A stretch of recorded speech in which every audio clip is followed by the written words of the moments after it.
Hello' everyone, সকলোকে নমস্কাৰ জনাইছোঁ। আপোনালোক সকলোকে পুনৰবাৰ মেজেষ্টিক একাডেমীৰ অন্য এটি ক্লাছলৈ স্বাগতম জনাইছোঁ। আশা কৰিছোঁ আপোনালোক ভালেই আছে আৰু লগতে নিজৰ পঢ়া প্ৰস্তুতিও কৰি আছে।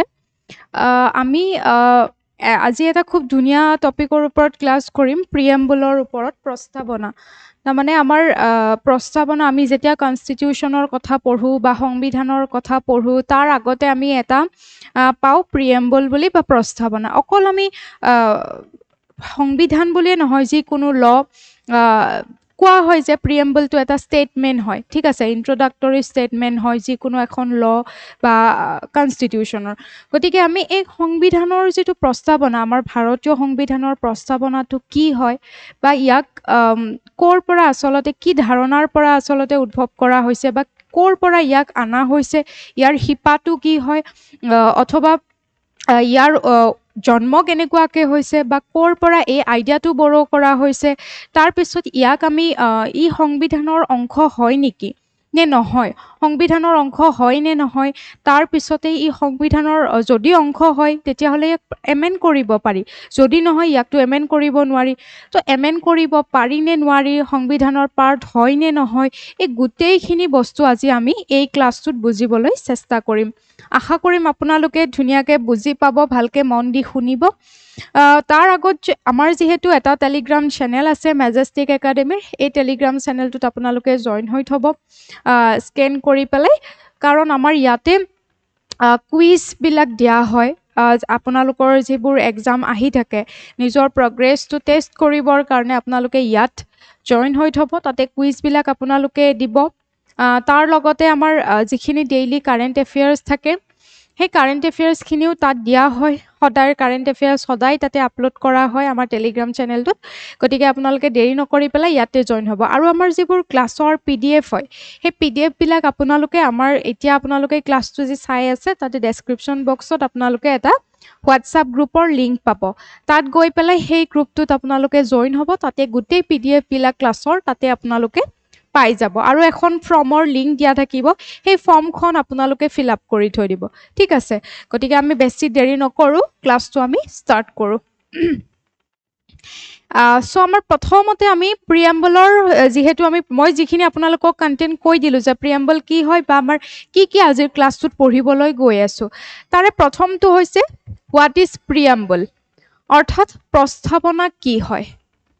এতিয়া প্ৰস্তাৱনা কি হয়তো পঢ়াৰ আগতে মই ইয়াতে সৰুকৈ আমাৰ যিখন ভাৰতৰ সংবিধানৰ প্ৰিএম্বল হয় বা প্ৰস্তাৱনা হয়, ইয়াতে মই লগাই দিছোঁ, হয়তো সকলোৱে এইখন পঢ়িছে, হয়নে? প্ৰস্তাৱনাত আমাৰ একদম ষ্টাৰ্টিংটোৱে উই দ্য পিপল অফ ইণ্ডিয়া, আমি ভাৰতীয় নাগৰিক, এই শব্দটোৰ পৰা ষ্টাৰ্ট কৰি পেলাই আমাৰ সংবিধানৰ কি লক্ষ্য উদ্দেশ্য, আমাৰ সংবিধানৰ কি মানে আমাৰ ৰাষ্ট্ৰখনৰ কি নেচাৰ হ'ব, আমাৰ ৰাষ্ট্ৰখন কেনেকুৱা প্ৰকৃতিৰ হ'ব, আমাৰ ৰাষ্ট্ৰখনৰ মানুহখিনিৰ কি কাম কৰিব, মানে সংবিধানে লক্ষ্য উদ্দেশ্য কি, এই গোটেইবিলাক ইয়াত দি পেলাই তলত কি বুলি লিখিছে, আমি নিজকে অৰ্পণ কৰিছোঁ, সেই ধৰণে লিখি পেলাই আমাৰ এই প্ৰিএম্বলটো এডপ্ট কৰা হৈছিলে, ঠিক আছে। এই প্ৰিএম্বলটো আপোনালোকে জানে।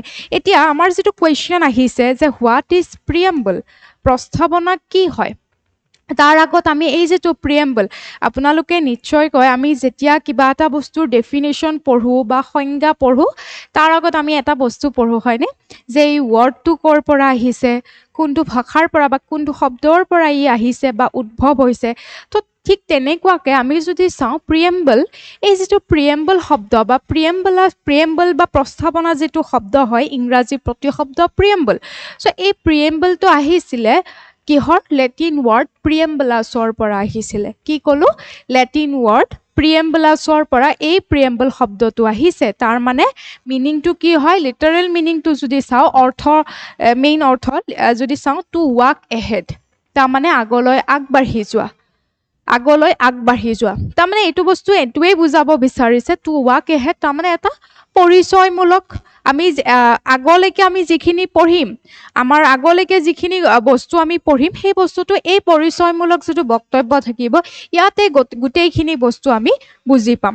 তো প্ৰিএম্বল আমাৰ কি শব্দৰ পৰা আহিছে প্ৰিএম্বলাছ অৰ্থাৎ লেটিন ৱৰ্ড প্ৰিএম্বলাছৰ পৰা আহিছে এইখিনিৰ বিষয়ে আৰু বহুত বেছি জানিবলগীয়া নাই জাষ্ট আপোনালোকৰ মনত ৰাখিলে হ'ল আৰু কেতিয়াবা যিকোনো পৰীক্ষাত সুধিও দিব পাৰে নুসুধে বাৰু কিন্তু আমি নিজে জানি থোৱাটো খুব বেছি আৱশ্যক হয় গতিকে এতিয়া নেক্সটটো আমি যদি চাওঁ ইয়াৰে মিনিংটো যদি চাওঁ প্ৰিএম্বল আপোনালোকে এটা বস্তু মন কৰিছেনে এই এডিআৰিৰ কোনোবাটো পৰীক্ষাত গ্ৰেড 3 হ'ল নে 4 হ'ল মই পাহৰি গৈছোঁ কিন্তু এই বস্তুটো সুধিছিলে যে প্ৰিএম্বল ইজ এ কি বুলি তলত অপশ্যন দিছিলে কেইটামান আৰু তাৰে অপশ্যনৰ ভিতৰত এটা আছিলে ইজ এন ইন্ট্ৰডাক্টৰী ষ্টেটমেণ্ট বুলি আছিলে গতিকে আমি আমাৰ কনচেপচুৱেল নলেজ কেনেকুৱা কিমানখিনি সেই বস্তুটো কিন্তু পৰীক্ষাত চোৱা হয় কেতিয়াও হয়তো মানুহে নাভাবে যে এইটো সুধিব নেকি কিন্তু আমি জানি থোৱাটো দৰকাৰ যে প্ৰিএম্বল ইজ এ ইন্ট্ৰডাক্টৰী ষ্টেটমেণ্ট কিহৰ ইন্ট্ৰডাক্টৰী বা পৰিচয়মূলক বক্তব্য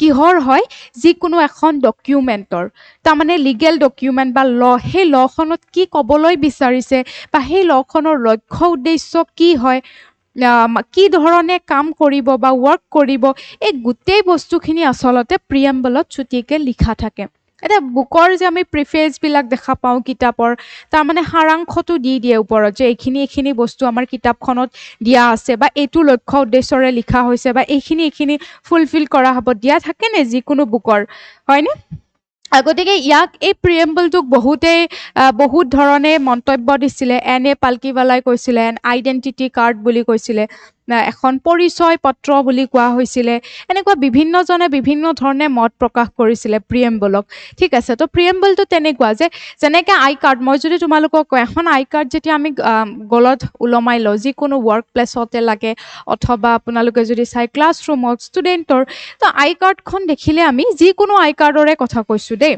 সেই আই কাৰ্ডখন দেখিলে আমি কি গম পাওঁ যে সেই ব্যক্তিজনৰ তেওঁৰ নাম কি হয় বা কেনেকুৱা তেওঁৰ এড্ৰেছ বা এই গোটেই বস্তুখিনি তাত লিখা থাকে হয়নে নাই তো তেওঁৰ বিষয়ে আমি গম পাই গ'লোঁ কেনেকুৱা ধৰণৰ চ' এই প্ৰিএম্বলটো তেনেকুৱা এখন সংবিধানৰ যেতিয়া প্ৰিএম্বলটো আগত লিখা থাকিব সেই প্ৰিএম্বলটো পঢ়ি পেলাই আমি গম পাম যে আমাৰ সেই সংবিধানখন কেনেকুৱা হয় কি উদ্দেশ্য হয় কি লক্ষ্য হয় ঠিক আছে গতিকে সেইকাৰণে কোৱা হৈছে প্ৰিএম্বলটো এটা ইন্ট্ৰডাক্টৰী ষ্টেটমেণ্ট এটা কি বুলি কৈছে প্ৰস্তাৱনামূলক বক্তব্য অথবা এটা পৰিচয়মূলক কি হয় বক্তব্য হয় এই বস্তুটো আপোনালোকে মনত ৰাখিব ইন্ট্ৰডাক্টৰী মানে কি পৰিচয় দিয়া কিহৰ বিষয় এখন ডকুমেণ্টৰ বিষয় আৰু সেই ডকুমেণ্টখনৰ কি বস্তুৰ এটা ষ্টেটমেণ্ট দিব সেই ডকুমেণ্টখনৰ পাৰ্পজেছ কি হয় ফিলচফি কি হয় দৰ্শন কি হয় মেইন উদ্দেশ্য কি হয় দৰ্শন কি হয় ইয়াৰ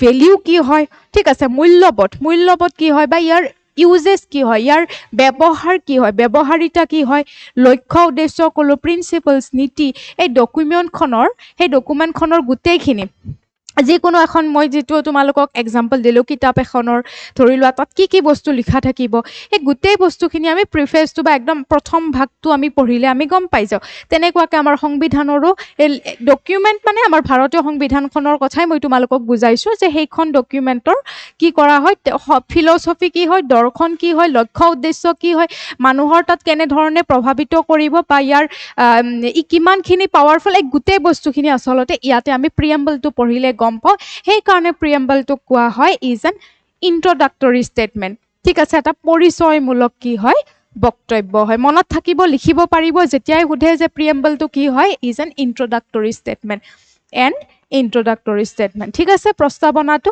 যিকোনো এখন নথিপত্ৰৰ প্ৰথম ভাগৰ যিটো পৰিচয়মূলক বক্তব্য বুলি কোৱা হৈছে এইখিনি আৰু ইমান বুজাবলগীয়া নাই মই ভাবোঁ বুজি পাইছে কি হয় প্ৰস্তাৱনাটো এতিয়া আমাৰ নেক্সট যদি আমাক পটভূমিটো সোধে যে আমি প্ৰস্তাৱনা কি হয় আমি গম পালোঁ ঠিক আছে আমাৰ একদম মেইন মিনিংটো এটা সাধাৰণ যিটো অৰ্থ বুলি আমি কওঁ সেই অৰ্থটো আমি গম পালোঁ যে প্ৰিএম্বলটো যিকোনো এখন ডকুমেণ্টৰ এটা পৰিচয়মূলক বক্তব্য হ'ব পাৰে বা ইন্ট্ৰডাক্টৰী ষ্টেটমেণ্ট হ'ব পাৰে সেই ইন্ট্ৰডাক্টৰী ষ্টেটমেণ্টটোৱে কোনবিলাক বস্তু এক্সপ্লেইন কৰে সেই ডকুমেণ্টখনৰ অবজেক্টিভ কি হ'ব প্ৰিন্সিপলছ কি হ'ব ফিলচফি কি হ'ব ইউজেছ কি হ'ব সেই বস্তুখিনি এক্সপ্লেইন কৰে এতিয়া কথাটো হ'ল আমাৰ ভাৰতৰ সংবিধানৰ যিটো প্ৰস্তাৱনা সেই প্ৰস্তাৱনাটোৰ বেকগ্ৰাউণ্ডটো কি হয় অৰ্থাৎ ই কেনেধৰণে আহিছিলে এনেই হঠাৎ সংবিধান সভাই কৈছিলে নেকি যে আমি ইয়াতে এই বস্তু লিখি দিম? নাই কোৱা। ইয়াৰ অন্তৰালৰ বহুখিনি কাহিনী আছে। ই কেনেধৰণে আহিছে বা ইয়াৰ পটভূমিটো কি হয় সেইটো আজি আমি বুজিবলৈ চেষ্টা কৰিম। গতিকে ইয়াতে আমাৰ দিয়াই আছে যে আমাৰ ভাৰতৰ সংবিধানৰ প্ৰস্তাৱনাৰ পটভূমি কি হ'ব। গতিকে পটভূমি বুলি সোধাৰ লগে লগে বেকগ্ৰাউণ্ড বুলি সোধাৰ লগে লগে আমি যিকোনো মানুহৰ যে কওঁ ন বেকগ্ৰাউণ্ডটো জানিবলৈ মন গৈছে, তাৰমানে বেকগ্ৰাউণ্ডটো জানিবৰ মন যোৱাৰ লগে লগে আমি বুজি পাম কি জানিব বিচাৰিছোঁ যে তেখেতৰ ঘৰ ক'ত, তেখেতে কি পঢ়া হয়, তেখেতৰ ঘৰত কোন কোন আছে, হয়নে নাই? চ' তেনেকুৱাকৈ আমাৰ প্ৰিএম্বলৰ পটভূমিটো যদি চাওঁ আমাৰ মনত কুৱেশ্যন প্ৰথমতে আহিব যে প্ৰিএম্বলটো কোনে বনাইছে, কেতিয়া বনাইছে, কি ধৰণে আইডিয়াটো আহিছে। গতিকে প্ৰথমটো কুৱেশ্যন আমাৰ মনত এৰাইজেছ হ'ল যে হু ড্ৰাফটেড দি প্ৰিএম্বল অফ দি ইণ্ডিয়ান কনষ্টিটিউশ্যন। ভাৰতীয় সংবিধানৰ যিটো প্ৰিএম্বল বা প্ৰস্তাৱনা সেইটো কোনে ড্ৰাফ্ট কৰিছে বা কোনে বনাইছে বা কোনে লিখিছে, আহিলে আমাৰ মনত কুৱেশ্যন। আহক এতিয়া আমি এনচাৰটো চাই লওঁ। গতিকে আমাৰ কুৱেশ্যনৰ এনচাৰ এতিয়া কি হ'ব? জৱাহৰলাল নেহৰুৰ কথা আমি লিখিব লাগিব। তাৰমানে আমাৰ প্ৰিএম্বলটো ড্ৰাফ্ট কৰাৰ অন্তৰালৰ মেইন মানুহগৰাকী হ'ব পণ্ডিত জৱাহৰলাল নেহৰু। এতিয়া আপোনালোকে নিশ্চয়কৈ শুনিছে অবজেক্টিভ ৰেজলিউশ্যনছ। অবজেক্টিভ ৰেজলিউশ্যনৰ কথা আপোনালোকে পৰীক্ষাত হয়তো বহুকেইবাৰ পাইছে বা অসমীয়াত আপোনালোকে ইয়াতে হয়তো উদ্দেশ্য প্ৰণোদিত, ঠিক আছে, উদ্দেশ্য প্ৰণোদিত অসমীয়াত লিখি ল'ব দেই, বস্তুনিষ্ঠ বুলি নাথাকিব, মেক্সিমামত থাকিব উদ্দেশ্য। বস্তুটো চিনি পোৱা গৈছেনে? উদ্দেশ্য প্ৰণোদিত, উদ্দেশ্য প্ৰণোদিত প্ৰস্তাৱ অথবা উদ্দেশ্য প্ৰণোদিত সংকল্প, এই ধৰণে অসমীয়াত লিখা থাকিব পাৰে, নাইবা অবজেক্টিভ ৰেজলিউশ্যন। এতিয়া চাওঁ, আপোনালোকে এই কুৱেশ্যনটো পাইছে যে অবজেক্টিভ ৰেজলিউশ্যন কোনে ড্ৰাফ্ট কৰিছিলে বা অবজেক্টিভ ৰেজলিউশ্যন কেতিয়া দিছিলে? জৱাহৰলাল নেহৰুৱে, সেই ধৰণে পাইছে। এতিয়া আমাৰ যিটো প্ৰিএম্বল সেইটোৰে পটভূমিটো হৈছে এই অবজেক্টিভ ৰেজলিউশ্যন, মানে শিপাটো। তাৰমানে জৱাহৰলাল নেহৰুৱে কি কৰিছিলে, এইখন আপোনালোকে ফটোত দেখিছে এনেকুৱাকৈ কনষ্টিটুৱেণ্ট এছেম্বলি, এইখন কি বুলি ক'লোঁ? কনষ্টিটুৱেণ্ট এছেম্বলি, তাৰ মানে সংবিধান সভা। যেনেকুৱাকৈ আপোনালোকে বুজি পোৱাকৈ মই কৈছোঁ, ধৰি লওক বিধানসভা, ষ্টেট লেজিছলেটিভ এছেম্বলিবিলাক, ৰাজ্যৰ যে বিধানসভা য'ত গোটেইবিলাক গুৰুত্বপূৰ্ণ মানে সিদ্ধান্তবিলাক ৰাজ্যখনৰ লোৱা হয় তাতে। ঠিক তেনেকুৱাকৈ আমি পাৰ্লিয়ামেণ্টৰ কথা ক'ব পাৰোঁ, লোকসভা বা ৰাজ্যসভা, তাত এনেকুৱাকৈ বহেনে সদন, হয়নে নাই? তো তেনেকুৱাকৈ আমাৰ যেতিয়া চাওক আৰু এটা এক্সাম্পল দি দিওঁ, যিকোনো এখন পলিচি ল, ঠিক আছে, যিকোনো এখন আইন মানে বা যিকোনো এটা বস্তু আইনত পৰিণত হ'বৰ কাৰণে প্ৰথমতে সেই বস্তুটো, সেই ড্ৰাফ্টটো যে অমুক অমুক অমুক এইখিনি কৰা হ'ব, এতিয়া এইখন আইনত পৰিণত কৰিবৰ কাৰণে প্ৰথমতে এনেকুৱাকৈ বহি পেলাই সদনত কি কৰা হয়? ডিছকাশ্যন কৰা হ'ব, ভোট হ'ব, তাৰ ওপৰত চব মানুহে ভোট দিব লাগিব যে এইখন আইন আগলৈকে যাব নে নাযায়, মানে এই বস্তুটো আইনত পৰিণত হ'ব লাগে নে নালাগে, সেই বস্তুটোৰ সন্দৰ্ভত ইয়াতে ভোট হ'ব। যদি লাগে বুলি বেছিভাগে ভোট দিছে তেতিয়াহ'লে পাছ হৈ গ'ল, সেইখন পিছত প্ৰেচিডেণ্টে চাইন কৰি দিয়াৰ লগে লগে কি হৈ যাব? লত পৰিণত হ'ব। ঠিক তেনেকুৱাকৈ আমাৰ দেশৰ যিখন সৰ্বোচ্চ আইন, কাক কওঁ আমাৰ দেশৰ সৰ্বোচ্চ আইন বুলি? সংবিধান বা কনষ্টিটিউশ্যনক দেশৰ সৰ্বোচ্চ আইন বুলি কোৱা হয়, ঠিক আছে। Highest law of the country কি বুলি কওঁ আমি? কনষ্টিটিউশ্যনক কওঁ। চ' সেই হায়েষ্ট লখনক যদি বনাব লাগে তাৰ কাৰণে কি কৰা হৈছিলে? এনেকুৱাকৈ এখন সংবিধান সভা বনোৱা হৈছিলে। আৰু সেই সংবিধান সভাত যেনেকুৱাকৈ আমাৰ লোকসভালৈ প্ৰত্যেক নিৰ্বাচিত ব্যক্তিবিলাক যায় ন, প্ৰত্যেকটো জেগাৰ পৰা, সমষ্টিৰ পৰা মানুহে প্ৰতিদ্বন্দ্বিতা আগবঢ়াব, তেওঁক জিকাব, জিকাৰ পিছতহে লোকসভালৈ যায়। ঠিক তেনেকুৱাকৈ ৰাজ্যৰো বিধানসভাত তেনেকুৱাকৈ যায়, হয়নে? বুজিটো পাই নিশ্চয়কৈ। তেনেকুৱাকৈ আমাৰ দেশৰ চব চুকে কোণে যিমান জেগা আছে প্ৰত্যেক জেগাৰ পৰা তেনেকুৱাকৈ ৰিপ্ৰেজেণ্টেটিভ গৈছিলে, প্ৰতিনিধিত্ব কৰিছিলে, যাক কি কৰা হৈছিলে?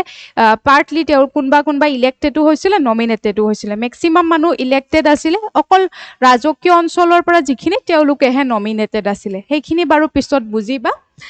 গতিকে তেনেকুৱা ধৰণৰ কথা, প্ৰতিনিধিত্ব প্ৰত্যেক জেগাৰ পৰাই গৈছিলে। এনেকুৱাকৈ সংবিধান সভা এখন মানে কি হ'ব সেই বস্তুটো লিখি আছিলে।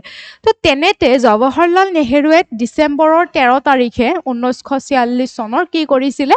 এটা এখন ৰেজলিউশ্যন, এখন প্ৰস্তাৱ তেখেতে ধুনীয়াকৈ লিখি পেলাই সেই সংবিধান সভাৰ আগত দি দিছিলে এনেকুৱাকৈ, ঠিক আছে, এনেকুৱাকৈ সংবিধান সভাৰ আগত তেখেতে দি দিছিলে। তো দি দিয়াৰ লগে লগে সেই প্ৰস্তাৱনাটো তেতিয়া আমাৰ মনত কুৱেশ্যন হ'ব যে সেই সেই প্ৰস্তাৱটো যে জৱাহৰলাল নেহেৰুৱে এনেকুৱাকৈ দিলে, সেই প্ৰস্তাৱটোতনো কি লিখা আছিলে? গতিকে সেই প্ৰস্তাৱটোত কি লিখা আছিলে যদি আমি কুৱেশ্যনৰ এনচাৰ কৰিবলৈ যাওঁ, সেই প্ৰস্তাৱটোত লিখা আছিলে যে আমাৰ দেশৰ আমি যিখন সংবিধান এতিয়া আমি ৰচনা কৰিবৰ কাৰণে বহিছোঁ, সেই সংবিধানখনত কি বস্তু উল্লেখ থাকিব, সেই সংবিধানখনৰ লক্ষ্য উদ্দেশ্য কি হ'ব, বা আমি যোনখন ৰাষ্ট্ৰৰ কাৰণে সংবিধানখন বনাবলৈ গৈ আছোঁ সেই ৰাষ্ট্ৰৰ প্ৰকৃতিটো কেনেকুৱা হ'ব, এই গোটেইবিলাক বস্তু বা আমাৰ ৰাষ্ট্ৰৰ মেইন ক্ষমতা, সেই ক্ষমতাৰ উৎস কোন হ'ব, উৎস ক'ৰ পৰা পাব, ৰাষ্ট্ৰখন চলিবৰ কাৰণে যিটো ক্ষমতা লাগিব, পাৱাৰ লাগিব, সেই পাৱাৰৰ উৎসটো বা চ'ৰ্চটো কোনটো হ'ব। তো এই বুলি কি কৰিলে জৱাহৰলাল নেহেৰুৱে প্ৰস্তাৱ এখন কি কৰিলে সংবিধান সভাৰ আগত দাঙি দিলে, যিটো কোৱা হয় অবজেক্টিভ ৰেজলিউশ্যনছ, উদ্দেশ্য প্ৰণোদিত কি হয় সংকল্প হয় বা প্ৰস্তাৱ হয়। কেতিয়া আপোনালোকক কুৱেশ্যন সুধিলে ডিচেম্বৰৰ 13 তাৰিখ 1946 চনত। ইম্পৰ্টেণ্ট কুৱেশ্যনছ হয়, মনত ৰাখি থ'ব। দেন এইটো মই ক'লোঁ জৱাহৰলাল নেহেৰুৱে সেই বস্তুটো ইন্ট্ৰডিউচ কৰি পেলাই কনষ্টিটুৱেণ্ট এছেম্বলিৰ আগত দিলে। চ' সেই বস্তুটোৱে আচলতে কি হ'ব, প্ৰিএম্বল হ'ব বা প্ৰস্তাৱনা বুলি কি কৰিব সংবিধান সভাই 1947 চনৰ 22 জানুৱাৰী তাৰিখে কি কৰিব, একচেপ্ট কৰিব এজ এ প্ৰিএম্বল। প্ৰথমতে জৱাহৰলাল নেহেৰুৱে প্ৰস্তাৱ হিচাপে দিলে ইন্ট্ৰডাক্টৰী ষ্টেটমেণ্ট যে এইখিনি আমাৰ হ'ব, সংবিধানখন এনেকুৱা হ'ব, সংবিধানৰ লক্ষ্য অমুক হ'ব, এনেকুৱাকৈ লিখি পেলাই এখন প্ৰস্তাৱ দি দিলে। আৰু সেই প্ৰস্তাৱটোকে সংবিধান সভাৰ আগততো দিছিলে 13 তাৰিখে 1946 চনৰ ডিচেম্বৰত, আৰু সেই প্ৰস্তাৱটোক গোটেই সংবিধান সভাৰ চব মানুহে মানিব লাগিব নহয়, এগৰাকী মানুহে ক'লে বুলি মানিব নেকি, হয়নে নাই? তো গোটেই বস্তুবিলাক চালি জাৰি চাই এনেকুৱাকৈ গোটেই সংবিধান সভাৰ মেম্বাৰে কি কৰিলে জানুৱাৰীৰ 22 তাৰিখে 1947 চনত কি কৰিলে, সেইটো এজ এ প্ৰিএম্বল প্ৰস্তাৱনা হিচাপে একচেপ্ট কৰিলে যে জৱাহৰলাল নেহেৰুৱে যি বস্তু লিখিছে সেই বস্তুটো আমি এতিয়া সংবিধানখনৰ আগতে প্ৰথম ভাগতে আমি কি কৰিম, দি দিম এজ এ প্ৰিএম্বল বুলি। আমি অলপ মডিফাই কৰি পেলাই যি কি নহওক আৰু তেনেকুৱাকৈ প্ৰিএম্বল আকাৰত দিম, কাৰণ প্ৰিএম্বলৰ কথাখিনি এই অবজেক্টিভ ৰিজলিউশ্যনৰ বস্তুৱে লিখা আছে। কিন্তু প্ৰস্তাৱনাৰ যিটো ধাৰণা যে এনেকুৱাকৈ সংবিধানৰ আগত এটা প্ৰস্তাৱনা বুলি এটা বস্তু থাকে, এই ধাৰণাটো কিন্তু USA কনষ্টিটিউশ্যনৰ পৰা বৰো কৰা হৈছিলে। কিন্তু প্ৰিএম্বলত যি বস্তু লিখা থাকিব সেই বস্তুখিনি আছিলে এই অবজেক্টিভ ৰেজলিউশ্যন। গতিকে আপোনালোকক যদি কুৱেশ্যন সোধে যে অবজেক্টিভ ৰেজলিউশ্যন কিহৰ ওপৰত বেছ কৰে, তেতিয়াহ'লে প্ৰিএম্বল কিহৰ ওপৰত বেছ কৰে, ভাৰতীয় সংবিধানৰ প্ৰস্তাৱনা কিহৰ ওপৰত বেছ কৰে, দেন কুৱেশ্যন কি হ'ব, এনচাৰ কি হ'ব, অবজেক্টিভ ৰেজলিউশ্যন অথবা উদ্দেশ্য প্ৰণোদিত প্ৰস্তাৱ। আৰু কেতিয়া একচেপ্ট কৰিছিলে এজ এ প্ৰিএম্বল, আমাৰ প্ৰিএম্বলটো কেতিয়া বনাইছিলে 1947 চনৰ 22 জানুৱাৰী তাৰিখে। লিখিব পাৰিবনে নাই? কেতিয়াবা যদি কুৱেশ্যন আহে, এইখিনি মই ভাবোঁ আপোনালোকে বুজি পাইছে। এতিয়া নেক্সটটো আমাৰ মনত আহিব, আমি পটভূমি পঢ়ি আছিলোঁ নহয়, কোনে বনালে কি বনালে আমি গম পাইছোঁ। এতিয়া প্ৰিএম্বলৰ উপাদানসমূহ কি হ'ব, এই প্ৰিএম্বলত কি লিখা থাকিব। চ' প্ৰিএম্বলৰ উপাদান বুলি যদি আপোনালোকক সোধে, কম্পনেণ্টছ বুলি যদি সোধে, তেতিয়াহ'লে আপোনালোকে কি লিখিব লাগিব, 4টা কম্পনেণ্টছ আছে। কেইটা? 4টা। চ' এই 4টা কম্পনেণ্টছ আমি প্ৰস্তাৱনাৰ মনত ৰখাটো খুবেই প্ৰয়োজনীয়। গতিকে আমি চাওঁ কি কম্পনেণ্ট হয়। প্ৰথমটো আমি যদি চাওঁ, আমাৰ 4টা কম্পনেণ্ট বুলি ইয়াতে লিখা আছে। প্ৰথমটো যদি আমি চাওঁ কি হ'ব, ক্ষমতাৰ উৎস। কি ক'লো, কলম আছে যদি লিখি ল'ব, ক্ষমতাৰ উৎস বা চ'ৰ্চেছ অফ দি পাৱাৰ।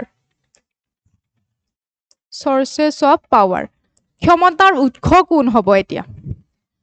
গতিকে ক্ষমতাৰ উৎস যদি আমি চাব লাগে কি হ'ব, the constitution derives its authority from the people of India.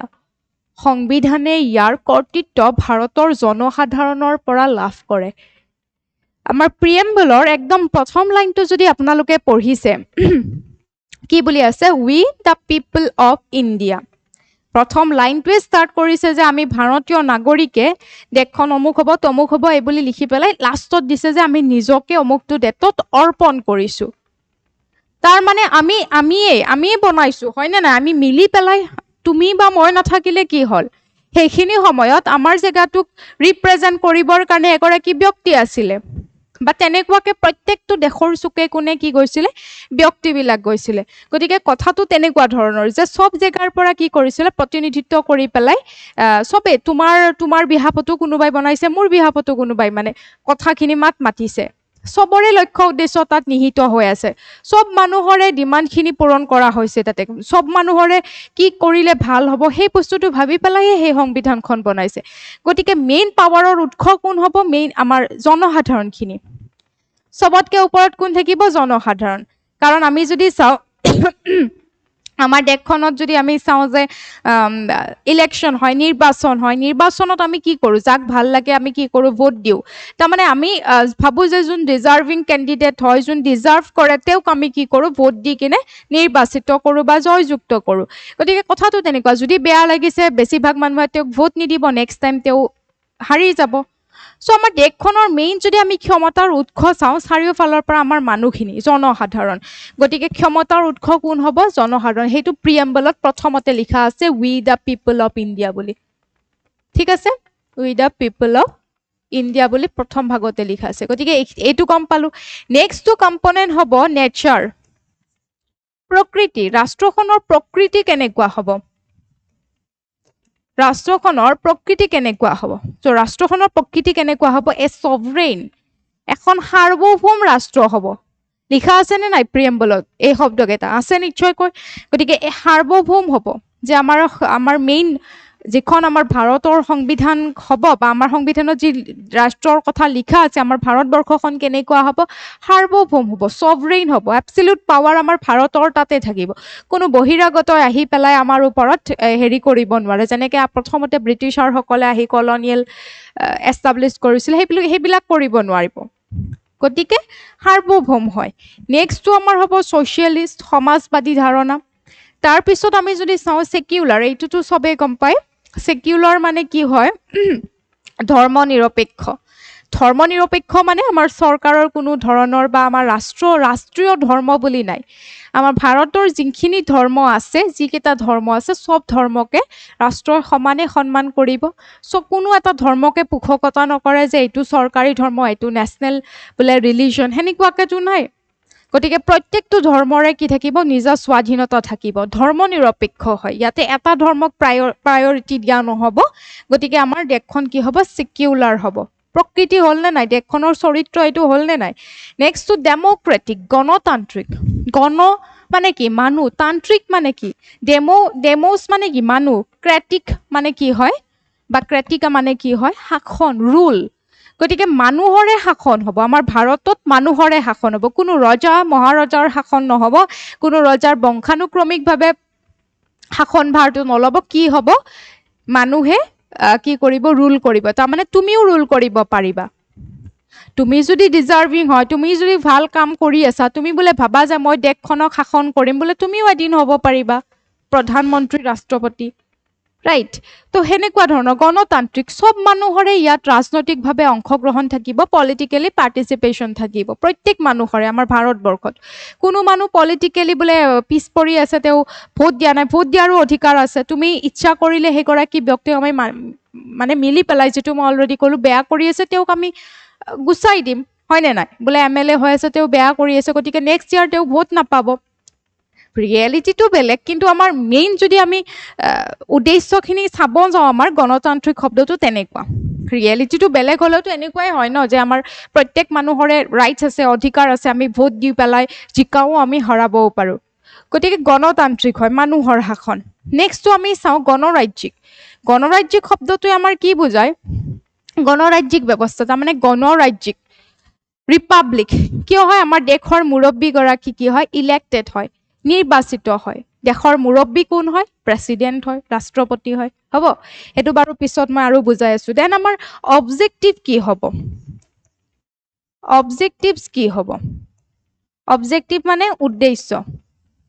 কিহৰ উদ্দেশ্য কৈছো সংবিধানৰ উদ্দেশ্য কি হ'ব সংবিধানৰ উদ্দেশ্য হৈছে জাস্টিস দিয়া ন্যায় দিব মানুহক লিবাৰ্টি স্বাধীনতা দিব ইকুৱেলিটি সমতা দিব ফ্ৰেটাৰ্নিটি ভাতৃত্ববোধ মানুহৰ মাজত ভাতৃত্ববোধৰ ব্ৰাদাৰহুড যেটো ফিলিং ইউনিটি ইন্টিগ্ৰিটি এইবোৰ কি কৰিব জীয়াই ৰাখিব আমাৰ প্ৰিএম্বলত লিখা আছে নে নাই এই শব্দকেইটা আছে নিশ্চয়কৈ গতিকে হেতু কি হ'ব আমাৰ সংবিধানৰ উদ্দেশ্য হয় গতিকে জাস্টিস লিবাৰ্টি ইকুৱেলিটি ফ্ৰেটাৰ্নিটি এইবোৰ বস্তু সংবিধানে প্ৰদান কৰিব নেক্সট কি আছে ডেট অফ এডপশন এই সংবিধানখন আমি কেতিয়া এডপ্ট কৰিম সো ডেট অফ এডপশনত আছে November 26, 1949 আমি সকলোৱে জানো আমাৰ দেশৰ সংবিধানখন কেতিয়া আমি নিজকে অৰ্পণ কৰিছিলো কেতিয়া অৰ্পণ কৰিছিলো 26 নৱেম্বৰ 1949 চনত ঠিক আছে কি কৰা হৈছিল নিজকে অৰ্পণ কৰ গতিকে এই চাৰিটা কি হয় আমাৰ প্ৰিএম্বলৰ বা ভাৰতীয় সংবিধানৰ প্ৰস্তাৱনাৰ কি হয়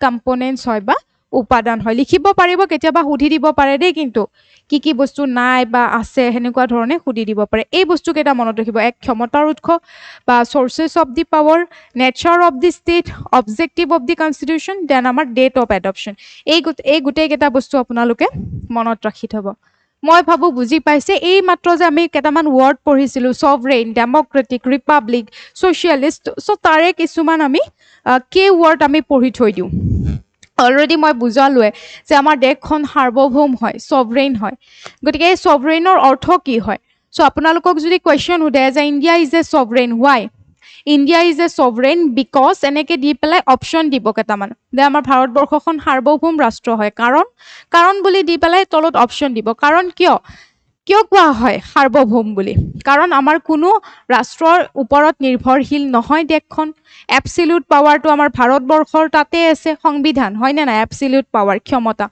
গতিকে নিৰ্ভৰশীল নহয় কোনো ৰাজ্যৰ বা কোনো ৰাষ্ট্ৰইহে আমাৰ ওপৰত আধিপত্য বিস্তাৰ কৰিব নোৱাৰে আমাৰ কি হয় এখন স্বাধীন ৰাষ্ট্ৰ হয় এখন কি হয় ইন্ডিপেন্ডেন্ট ষ্টেট হয় সেই কাৰণে আমাৰ ভাৰতবৰ্ষখনক সভৰেইন ষ্টেট বুলি কোৱা হয় নেক্সট আছে সেকুলাৰ ধৰ্মনিৰপেক্ষ কিয় ধৰ্মনিৰপেক্ষ বুলি কয় ইতিমধ্যে তোমালোকক কৈ দিলো যে আমাৰ যেটো নো ডাউট আমাৰ সেকুলাৰ শব্দটো একদম প্ৰথমতে নাছিলে প্ৰস্তাৱনাত হেতু আমাৰ 1976 হে এড কৰা হৈছিলে 42nd এমেন্ডমেন্টৰ জৰিয়তে কিন্তু পিছতটো এড কৰা হল যি কি নহক সেকুলাৰ শব্দটো আমি জানিব লাগে যে আমাৰ ভাৰতবৰ্ষখন এখন ধৰ্মনিৰপেক্ষ ৰাজ্য কাৰণ বুলি দি পেলাই অপশন দিব কাৰণ আমাৰ ইয়াতে কোনো ধৰণৰ সৰকাৰী ধৰ্ম নাই ৰাইট সব ৰিলিজিয়নকে ইকুৱেলি কি কৰা হ'ব ৰেসপেক্ট দিয়া হ'ব বা সব ধৰ্মক ইকুৱেলি চোৱা হ'ব সেম ষ্টেটাস দিয়া হ'ব বা সেম কোনো ধৰণৰ কোনো এটা ধৰ্মক সাপোৰ্ট কৰিব হেতুক নকৰিব এইবোৰ কৰা নহব সো এই ফালৰ পৰা আমি সেকুলাৰ শব্দটো বুজি পাব লাগে এয়া চোৱা ইয়াতে মেপখন ধুনিয়াকে ইয়াতে দিয়া আছে সব ৰিলিজন একে হয় ইয়াত কোনো ধৰণৰ ৰাষ্ট্ৰীয় ধৰ্ম বা তেনেকুৱা নাই এতিয়া আমি নেক্সটটো চাও এই দুটা ওয়াৰ্ড বুজি পালে আপোনালোকে এইবাৰ আমি ডেমক্ৰেটিক এটো মই অলৰেডি আপোনালোকক বুজাইছো ডেমক্ৰেটিক হয় গণতান্ত্ৰিক হয় আমাৰ ভাৰতবৰ্ষখন কি আছে সংসদীয় গণতান্ত্ৰিক পদ্ধতি আছে বা প্ৰতিনিধিত্বমূলক গণতান্ত্ৰিক ব্যৱস্থা আছে তাৰ মানে কি হয় কেতিয়াবা সুধিব পাৰে আপোনালোকক কোৱেশ্চনত যে আমাৰ ভাৰতত কেনেকুৱা প্ৰকাৰৰ মানে গণতন্ত্ৰ এডপ্ট কৰা হয় হেতু হৈছে আমাৰ পাৰ্লিয়ামেন্টাৰী ফৰ্ম অফ ডেমক্ৰেসি হবনে বা আমাৰ কি বুলি কোৱা হ'ব আমাৰ এইটো ৰিপ্ৰেজেন্টেটিভ পাৰ্লিয়ামেন্টাৰী ডেমক্ৰেসি ফলো কৰা হৈছে হবনে গতিকে ইয়াতে আমাৰ কি হয় মই যেটো অলপ আগতে বুজাইছো যে ইয়াৰে সব কি হ'ব তোমাৰ সব মানুহে ৰিপ্ৰেজেন্ট কৰিব পাৰিব সব মানুহৰে পলিটিক্যালি পাৰ্টিসিপেশনস থাকিব হয় নাই গতিকে গণতান্ত্ৰিক হয় নেক্সটটো আমি যদি চাও গণৰাজ্য এইটো বহুত সুধে আমাক ওপৰতো নুসুধিলেও এইটো সুধে India is A Republic because এনেকুৱাকে দিয়ে কাৰণ কিয় ৰিপাব্লিক হয় কাৰণ কিয় বিভিন্ন ধৰণৰ অপচনত আপোনালোকে পাব কিন্তু তাৰ এনসাৰটো কি হ'ব যে আমাৰ দেশৰ যিগৰাকী মুৰব্বী হয় বা হেড অফ দি ষ্টেট হয় তেও কি হয় ইলেক্টেড হয় কোনো বংশগতভাৱে তেও সিলেক্টেড হৈ অহা নাই বংশগতভাৱে বা কোনো উত্তৰাধিকাৰী বোলে আজি প্ৰেসিডেন্ট অমুকৰ পিছত তেওঁৰ বোলে জিয়ৰী তেওঁৰ বোলে পুত্ৰই প্ৰেসিডেন্টশিপ পাব পুত্ৰৰ কাৰণে পাব বা জীয়েক কাৰণে পাব হেতু নহয় কি হ'ব পাব পাৰে, তেওঁৰ পুতেকেও হ'ব পাৰে, জীয়েকেও হ'ব পাৰে, যদিহে তেওঁ ইলেক্টেড হয়, যদি তেওঁৰ তাত চব ক্ৰাইটেৰিয়া থাকে, চব ক্ৰাইটেৰিয়া ফুলফিল কৰে, তেতিয়া কি হ'ব পাৰে, প্ৰেচিডেণ্ট হ'ব পাৰে। চ' প্ৰেচিডেণ্টগৰাকীক নিৰ্বাচিত হয়। যদিও আমি প্ৰত্যক্ষভাৱে ভোট নিদিওঁ প্ৰেচিডেণ্টক, পৰোক্ষভাৱে ভোট দিয়া হয়, কিন্তু যি কি নহ'লেও প্ৰেচিডেণ্ট আমাৰ কি হয়, নিৰ্বাচিত হয়, ইলেক্টেড হয়। সেইকাৰণে গণৰাজ্য বুলি কোৱা হয়, গণৰাজ্যিক দেশ হয়, মানুহৰ ৰাজ্য, হয়নে নাই? গণৰাজ্য, মানুহৰ ৰাজ্য। তাৰমানে যিগৰাকী, কোনো ৰজা নাই দেশৰ মুৰব্বী হিচাপে, যোনগৰাকী আছে সেইগৰাকী কি হয়, দেশৰ যিটো মই ক'লোঁ তোমালোকক অলৰেডি, নিৰ্বাচিত হৈ পেলাইহে আহে। এই দুটা ৱৰ্ড আপোনালোকে মনত ৰাখি দিব। নেক্সট আমাৰ ন্যায়। চ' এক্সামত কুৱেশ্যন কি ধৰণে আহে যে আমাৰ প্ৰিএম্বলত শব্দ কোনটো নাই বুলি, হয়নে নাই? জাষ্টিছটো আছে, কিন্তু কি জাষ্টিছ দিয়া হৈছে, কোনকেইটা ক্ষেত্ৰত ন্যায় প্ৰদান কৰিব, ছ'চিয়েল ক্ষেত্ৰত বা সামাজিক ক্ষেত্ৰত যদি কোনোবা মানুহৰ লগত অন্যায় হৈ আছে, ৰাজনৈতিক ক্ষেত্ৰত অন্যায় হ'ব পাৰে, অৰ্থনৈতিক ক্ষেত্ৰত অন্যায় হ'ব পাৰে। চ' সেই গোটেইবিলাক বস্তুৰ অন্যায়ৰ কাৰণে বা ন্যায় প্ৰদান কৰিবৰ কাৰণে সংবিধানে ক'ব, ঠিক আছে? গতিকে এইকেইটা শব্দ, ছ'চিয়েল, ইকনমিক এণ্ড পলিটিকেল, এইকেইটা ন্যায় কি কৰা হ'ব, প্ৰদান কৰা হ'ব। চ' আপোনালোকে মনত ৰাখিব। আৰু এই যে ন্যায়, জাষ্টিছ যিটো ৱৰ্ড, ছ'চিয়েল হওক, ইকনমিক হওক বা পলিটিকেল জাষ্টিছ, এই শব্দটো ৰাছিয়ান ৰেভলিউশ্যনৰ পৰা লোৱা হৈছে। ৰাছিয়ান ৰেভলিউশ্যনৰ পৰা ইনস্পায়াৰ্ড হৈ পেলাই বা অনুপ্ৰাণিত হৈ পেলাই কি কৰিছিলে, এই যি ন্যায় যে দিয়া হ'ব চব মানুহৰ কাৰণে, সেই ন্যায়ৰ ব্যৱস্থা, ছ'চিয়েল হওক, পলিটিকেল হওক, ইকনমিক হওক, এই যিটো ধাৰণা, সেই ধাৰণাটো আমাৰ প্ৰিএম্বলত ৰাছিয়ান ৰেভলিউশ্যনৰ পৰা ইনস্পায়াৰ্ড হৈ পেলাই ইনক্লুড কৰা হৈছে। মনত ৰাখিব দেই, সুধিব পাৰে। নেক্সট সোধে আমাক লিবাৰ্টিৰ কথা, যে তলৰ কোনটো লিবাৰ্টি বা তলৰ কোনটো স্বাধীনতা আমাৰ প্ৰস্তাৱনাত উল্লেখ নাই। তাত হয়তো অপশ্যনত দেখিব পাৰে ইকনমিক লিবাৰ্টি, অৰ্থনৈতিক স্বাধীনতা, কিন্তু সেইটো আমাৰ প্ৰিএম্বলত নাই। লিবাৰ্টি কোনটো ক্ষেত্ৰত কৈছে? লিবাৰ্টি কৈছে যে থট, ভাবা চিন্তা প্ৰকাশ কৰা, এক্সপ্ৰেছ কৰা, বিলিভ বা ফেইথ, বিশ্বাস কৰা, তুমি কোনটো ধৰ্মক বিশ্বাস কৰা, কোনটো ধৰ্মক উপাসনা কৰা, এইটো ৱৰ্শ্বিপ, হয়নে নাই, পূজা কৰা। চ' এই বস্তুকেইটাৰ ক্ষেত্ৰতহে স্বাধীনতা আমাৰ প্ৰিএম্বলে কয়। প্ৰস্তাৱনাত আমাৰ এইকেইটা বস্তুৰ ওপৰতহে স্বাধীনতাৰ কথা কোৱা হৈছে। তুমি চিন্তা কি ধৰণে কৰা, প্ৰকাশ কি ধৰণে কৰা, তুমি কোন ধৰ্মক বিশ্বাস কৰা, কোনটো ধৰ্মক কি ধৰণে উপাসনা কৰিছা, এইকেইটাৰ ক্ষেত্ৰতহে স্বাধীনতা বা লিবাৰ্টি আমাৰ প্ৰিএম্বলত লিখা আছে। মনত থাকিব। চ' নেক্সটটো আমি চাওঁ কি আছে এতিয়া। এই আমাৰ কে ৱৰ্ড কেইটা বুজি পালোঁ। এতিয়া আমাৰ মনত কুৱেশ্যন হ'ব, মই যিটো আপোনালোকক একদম ষ্টাৰ্টিঙতে কৈ আহিছিলোঁ, আমি কি পঢ়িম আজি, যে আমাৰ প্ৰিএম্বলটো সংবিধানৰ পাৰ্ট হয় নেকি, বা আমাৰ প্ৰিএম্বলক এমেণ্ড কৰিব পাৰিনে, প্ৰস্তাৱনাটো আমাৰ সংশোধন কৰিব পাৰিনে, যদি পাৰি এতিয়ালৈকে কেইবাৰ এমেণ্ড কৰা হৈছে, নে এমেণ্ড কৰা হোৱাই নাই, এবাৰো সংশোধন কৰা হোৱাই নাই।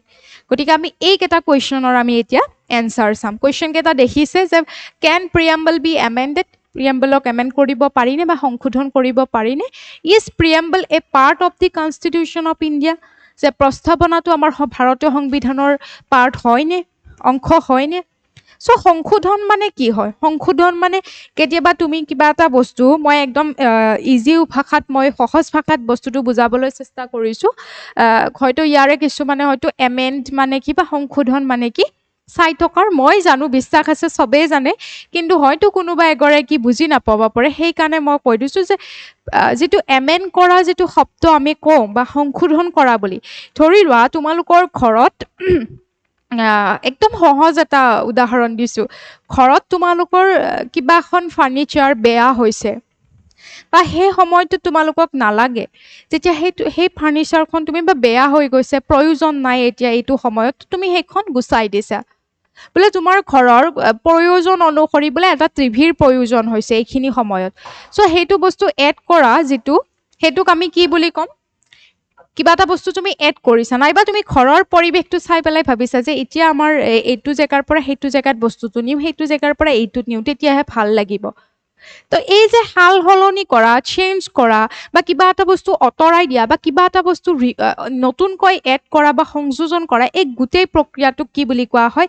এমেণ্ড কৰা বুলি কোৱা হয় বা সংশোধন কৰা বুলি কোৱা হয় এনেকুৱাকে আমাৰ যিখন সংবিধান হয় ভাৰতৰ সংবিধান সেই সংবিধানখনো কি হয় এখন লিভিং ডকুমেন্টৰ নিচিনা জীৱন্ত দলিলৰ নিচিনা তাৰ মানে প্ৰয়োজন সাপেক্ষে বি আৰ আম্বেদকাৰে তেতিয়াই কৈ থৈ গৈছিলে যে প্ৰয়োজন সেইকাৰণেতো আৰ্টিকল 368 ইনক্লুড কৰি গৈছিলে যাতে প্ৰয়োজন সাপেক্ষে দেশৰ যেতিয়া প্ৰয়োজন আহিব কিবা এটা বস্তু হয়তো এই সংবিধানৰ পৰা গুচাবও লগা হ'ব পাৰে নতুনকৈ কিবা এটা বস্তু এডো কৰিব পৰা হ'ব মানে লগা হ'ব পাৰে প্ৰয়োজন অনুসৰি মানে বা সময় অনুসৰি সবৰে প্ৰয়োজনবিলাক বেলেগ বেলেগ হৈ গৈ থাকে তো সেই বস্তুটোৰ কাৰণে সেই বস্তুটোৱে মানে কি কৰা হয় সংশোধন কৰা হয় বুলি কোৱা হয় বা এমেন্ড কৰা বুলি কোৱা হয় এতিয়া আমি চাওঁ এই দুটা কুৱেশ্যনৰ হয়তো সবৰে ভাবিছে এই দুটাৰ এতিয়া আমাক এনসাৰ লাগে গতিকে আমি এই দুটাৰ এনসাৰ চাওঁ এতিয়া এই এনসাৰটোৰ কাৰণে আমি দুটা কেছ জানিব লাগিব এটা হৈছে Berubari union case 1960 Berubari union case 1960 এই কেছটোত সুপ্ৰিম কোৰ্টে কৈছিলে বহুত বেছি ডিটেইলছত জানিব নালাগে জাস্ট দুটা কেছৰ কথা আমি ইয়াত জানিব লাগিব যে এই কেছটোত সুপ্ৰিম কোৰ্ট বা আমাৰ ভাৰতৰ উচ্চতম ন্যায়ালয়ে কি বুলি ৰায়দান দিছিলে যে আমাৰ ভাৰতৰ সংবিধানৰ যিটো প্ৰিএম্বল বা প্ৰস্তাৱনা এই